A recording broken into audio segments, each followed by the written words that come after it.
Most people in this industry won't say this out loud, but the way you start your career in financial services can quietly determine whether you build a business or spend years thinking you did.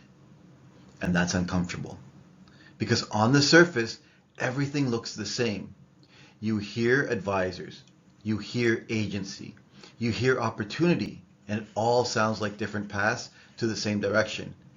But it's not. Not even close. And if you don't understand the difference early, you can build momentum in a direction that limits you without even realizing it. So today, I want to break something down that most people either avoid or oversimplify. The difference between captive agencies and brokerages.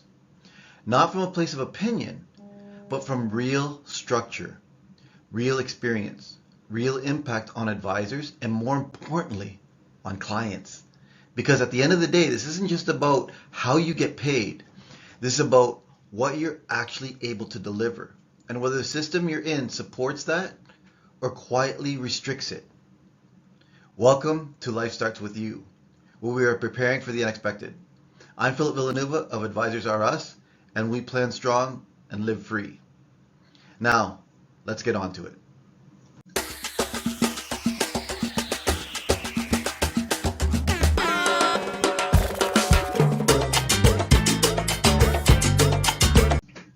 If you ask most people what the difference is between advisors in this industry, you usually hear something surface level.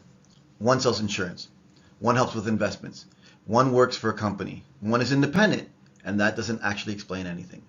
Because the real difference isn't in what people say they do, it's in the structure they operate in. And that structure determines everything. It determines what options are available. It determines how solutions are built. It determines how clients are served. And in a lot of cases, it determines what the advisor actually owns. So before we get into commissions or products or anything technical, we need to understand the foundation. There are two primary models in this space, captive and brokerage. And everything else you hear branches off of those two. Now, on the surface, both models can look very similar. Both can have successful advisors, both can have strong teams, both can create income, but the deeper you go, the more you start to see how different they really are. And that's where this conversation becomes important.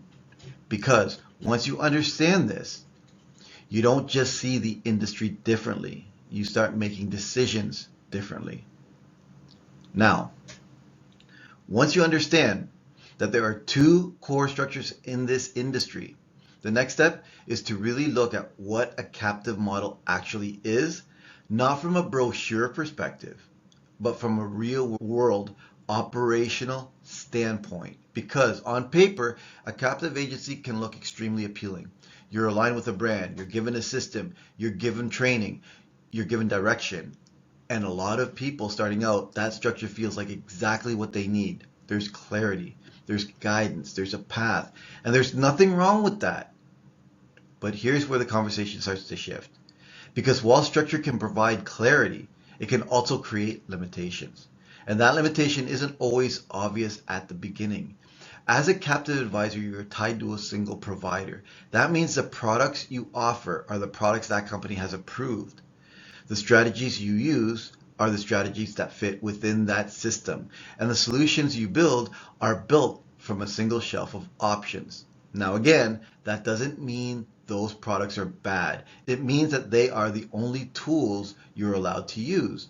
So the real question becomes, what happens when a client doesn't fit inside that box?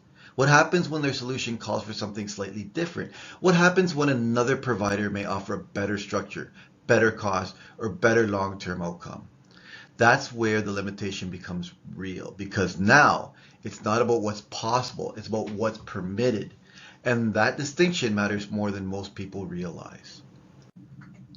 Now, when you shift into the brokerage model, the entire conversation changes, not just in what you can offer, but in how you think as an advisor. Because now instead of being aligned to one company, you are connected to multiple providers, multiple product lines, multiple strategies. And with that comes something that sounds simple, but carries a lot of weight. You now have options and have And having options means you are no longer presenting what you have. You are building what fits. That's a completely different level of responsibility. Because now it's not about memorizing one system, it's about understanding multiple. It's not about fitting clients into a product, it's about designing solutions around their reality. And that requires a different level of thinking. It requires a deeper level of knowledge, and it requires you to actually step into the role of an advisor, not just as a representative. Because now, when a client sits down with you, the conversation isn't limited to one direction. It opens up.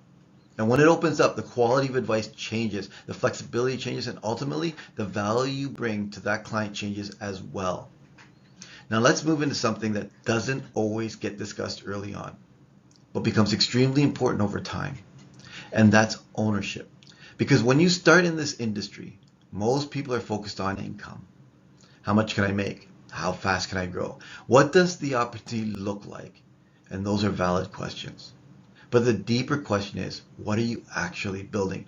In many captive environments, you are building production. You are building relationships. You are building a client base. But the structure around you often determines how much of that is truly yours. Do you own your book of business? Do you control your client relationships? Do you have the ability to move or adapt as your business evolves? Or are those things tied to the company you're under? Because if they are, then what you're building may not be as transferable as you think. Now, compare that to a brokerage environment where the focus shifts from simply producing to actually building a business where your clients are your clients, a business where your relationships carry forward, a business that over time becomes an asset. That shift from earning income to building ownership is one of the biggest differences between these two models. And it's something most people only fully understand after they've spent time in the industry. Now, let's talk about something that sits underneath all of this, and that's compensation and bias. Because whether people want to admit it or not, how you get paid influences how you operate. In a captive structure, compensation is directly tied to the products of that company. So even if it's not intentional, there is a natural bias. Because when you only have one set of options, those options become the solution. And over time, that becomes the default thinking. It's not about comparing. It's not about presenting what's available. Now, in a brokerage environment, you still earn commissions. You're still compensated for your work. But the difference is you have multiple options. And when you have multiple options, the conversation shifts from what can I sell to what actually fits best. That's a completely different mindset. And from a client perspective, that difference matters more than anything. Because clients are not walking in asking for a specific company. They're not asking for a specific product. They're asking for a solution to their situation. And the more flexibility you have, the more accurately you can build that solution. So while both models compensate advisors, the structure behind the compensation creates very different client experiences. And that's where this conversation stops from being about the advisor and starts being about the people they serve. So, when you step back and you look at this as a whole, the conversation is about which model is right or wrong. It's about understanding what each model actually provides and what it actually limits. Captive agency offers structure, they offer simplicity, they offer a clear path, but the path comes with boundaries. Brokerages offer flexibility, they offer access, they offer the ability to build across multiple solutions, but that comes with responsibility. It requires more understanding, more intention, more accountability. So the real question isn't which one is better. The real question is which one aligns with the way you want to operate as an advisor and as a professional. Because this industry isn't just about income, it's about impact. It's about what you're able to deliver. It's about the level of service you bring to the people you trust. And ultimately, it's about what you're building over time.